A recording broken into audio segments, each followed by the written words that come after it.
সামগুৰিৰ কলংপাৰ বাজিয়াগাঁৱৰ এজন যুৱকক মাৰপিট কৰি ধন কাৰ্কি নিয়াৰ অভিযোগ ২৬ তাৰিখে সন্ধিয়া সংঘটিত হোৱা ঘটনাই লৈছে নতুন মূৰ কলংপাৰ বাজিয়াগাঁৱৰ আবিদুৰ ৰহমান নামৰ যুৱকজনক মাৰপিট কৰাৰ অভিযোগ গাঁৱৰে কেইজনমান লোকে লাল মিয়া নাজিমা খাতুন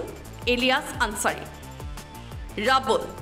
দিলৱাৰা খাতুনে আবিদুৰ ৰহমান নামৰ যুৱকজনক মাৰপিট কৰাৰ অভিযোগ লাল মিয়া পৰিয়ালৰ লোকে গছত বান্ধি মাৰপিট কৰাৰ লগতে ৬০,০০০ টকা লৈ যোৱাৰ অভিযোগ যুৱকজনৰ আবিদুৰ ৰহমান আৰু লাল মিয়াৰ দুইটা পৰিয়ালৰ পাৰিবাৰিক কন্দলৰ বাবে উক্ত যুৱকজনক মাৰপিট কৰাৰ অভিযোগ ঘটনা সন্দৰ্ভত দুইটা পৰিয়ালৰ এজাহাৰ দাখিল সামগ্ৰী আৰক্ষী থানাত আবিদুল ৰহমান গল বাজিয়াগাঁও কলংপাৰত কি হৈছিলে ২৬ তাৰিখ শনিবাৰ সন্ধিয়া টাইমত মই গৈছিলোঁ পইচা লৈ ঘৰৰ পৰা দেউতাই পঠাইছে দিদিৰ ওচৰত পইচা লৈ দলংপাৰত ৬০,০০০ টকা লৈ গৈ আছোঁ সিহঁতক ৰাস্তাত পৰা ধৰি লৈ বান্ধি পেলাই পিছত ঘৰত পেলাই যি মাৰিছে হাতত মাৰিছে ৮-১০টা মিলাই মাৰিছে মোক এইটো শহুৰ সিহঁতে আগতে কেচকাল আছে যে সিহঁতৰ কেচকাল সিহঁতৰ কেচ কৰি পিটিছে মোক পিছত ৰাস্তাৰ পৰা ধৰি পেলাই বান্ধি নি পিছত গছত বান্ধি পিছত মাৰিছে পিছত পুলিচে আহি গছৰ পৰা ৰছী কাটি পিছত লৈ গৈছে পুলিচে লাইল মিয়া নাজিমিয়া দিলো আৰু মোৰ পকেটৰ পৰা পইচা ৬০,০০০ আৰু মোবাইল দিলো আৰু বেগম সি নিছে মোক মাৰি বেমোচ কৰি পিছত নিছে লাল মিয়া আৰু দিলৱাৰা পৰিয়াল গোটেই পৰিয়ালটো মোৰ মোবাইলটো আৰু দেউতাতে দিছে পইচা দিদিৰ ওচৰতে ৬০,০০০ টকা সেইটো তিনিদিন ধৰি এতিয়া ঘৰতে ৩দিন ধৰি ২ দিন ধৰি চিভিলত নগাঁৱত আছিলো ২৬ তাৰিখে এই আমাৰ ভতিজা ছোৱালী ফোন কৰিছে পইচা লাগে তেতিয়া মই ঘৰত নাই ফোন কৰি ঘৰত থৈ গৈছোঁ পইচাকেইটা এতিয়া মোৰ এই ল'ৰাটোৰ মাক কৈছোঁ যে পইচা ছোৱালীহঁতক খুজিছে পইচাকেইটা দি পঠিয়াই দিয়াচোন ল'ৰা এটাক দি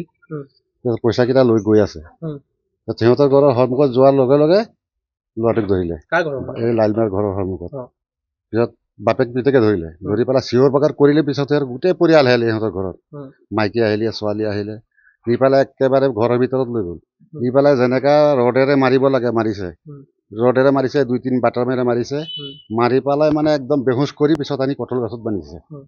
বান্ধি পেলাই তাতো পিটিছে তাৰপিছত সিহঁতৰ পৰিয়ালৰ মানে গোটেইকেইটা গৈ পেলাই পিটিলে